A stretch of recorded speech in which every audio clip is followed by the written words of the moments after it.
اسلام نے ہمارے لیے آسانیاں پیدا کی ہیں، لیکن اسلامی تعلیمات سے دور جا کر معاشرے میں رائج فرسودہ روایات اور بدعات کی پیروی کر کے آج ہم لوگوں نے خود کو اپنی زندگیاں مشکل بنا لی ہیں۔ آج ہمیں پرواہ ہے تو صرف لوگوں کی اور معاشرے میں رائج رسم و رواجوں کی، نہ ہماری زندگیوں میں اللہ ہے، نہ ہی دینی تعلیمات۔ تب ہی آج ہم پستی کا شکار ہیں۔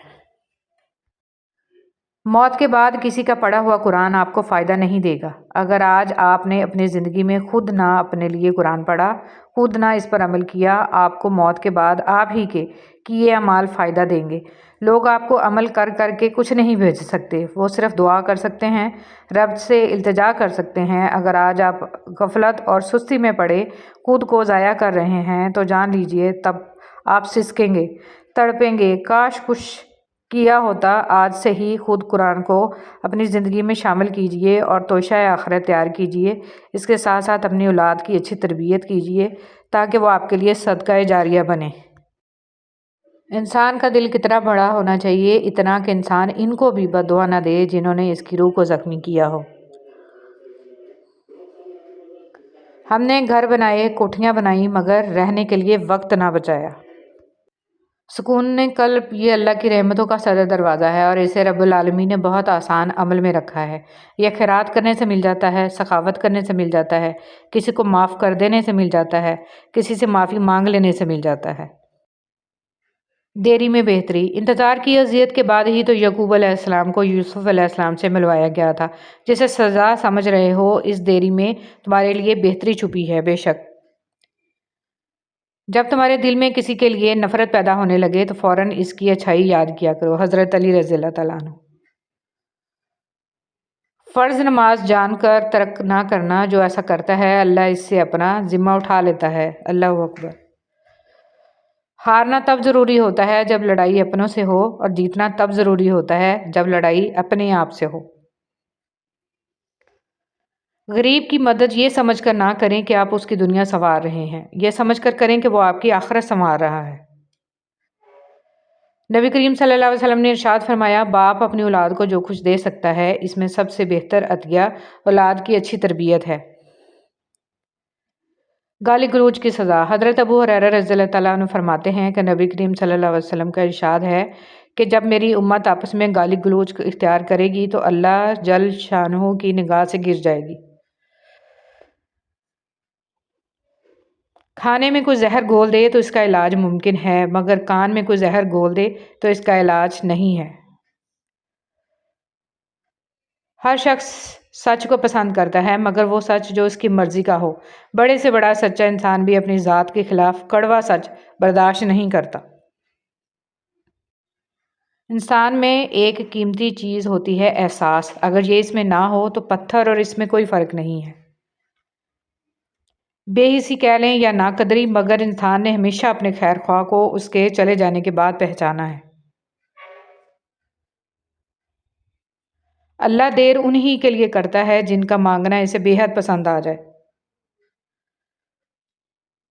جب کسی انسان کا جنازہ نکلتا ہے تو لوگ روتے ہیں، لیکن جب کسی کی عزت کا جنازہ نکلتا ہے تو لوگ ہنستے ہیں۔ نرم الفاظ پہ خرچ کچھ نہیں ہوتا، لیکن اس کی قیمت بہت زیادہ ہوتی ہے۔ اگر معاملہ حقائق کو پیش نظر رکھتے ہوئے حقیقت سے سبق سیکھنے کا ہو تو نصیب والے چونٹی سے بھی سبق سیکھ لیتے ہیں، اور اگر نصیب میں نہ ہو تو کائنات کی تمام کتابیں ردی کے ڈھیر سے زیادہ کچھ بھی نہیں۔ ہمیشہ خوش رہنے کا یہ مطلب نہیں ہے کہ سب ٹھیک ہے، اس کا مطلب یہ ہے کہ آپ نے اپنے غم اللہ کے سوا کسی اور کو نہیں دکھانے۔ محتاجی اور غربت 6 چیزوں سے آتی ہے: جلدی جلدی نماز پڑھنے سے، کھڑے ہو کر پانی پینے سے، منہ سے چراغ بجھانے سے، آستین یا دامن سے منہ صاف کرنے سے، دانتوں سے ناخن توڑنے سے، اور فجر کی نماز کے بعد فوراً سونے سے۔ حضرت علی رضی اللہ تعالیٰ عنہ۔ اچھی یادیں دراصل وہ لمحات ہوتے ہیں جنہیں ہم پوری طرح جیتے ہیں۔ ڈرو نہیں، تم 2 کریموں کے درمیان ہو، اللہ بھی کریم ہے، سیدنا محمد صلی اللہ علیہ وسلم بھی کریم ہیں، بات بن جائے گی۔ میرا رب مشکلوں کو بھی مشکل میں ڈال دیتا ہے، وہ ڈوبتا ہوا سورج پھر سے نکال دیتا ہے۔ یقیناً میرا رب اپنے پیاروں کو بہت جلد مشکلات سے نکالے گا اور بیماروں کو جلد صحت عطا فرمائے گا۔ غلط فہمی چھوٹی ہو یا بڑی اتنی زہریلی ہوتی ہے کہ سالوں پر محیط گزرے سنہرے پل کو خاک میں ملا دیتی ہے۔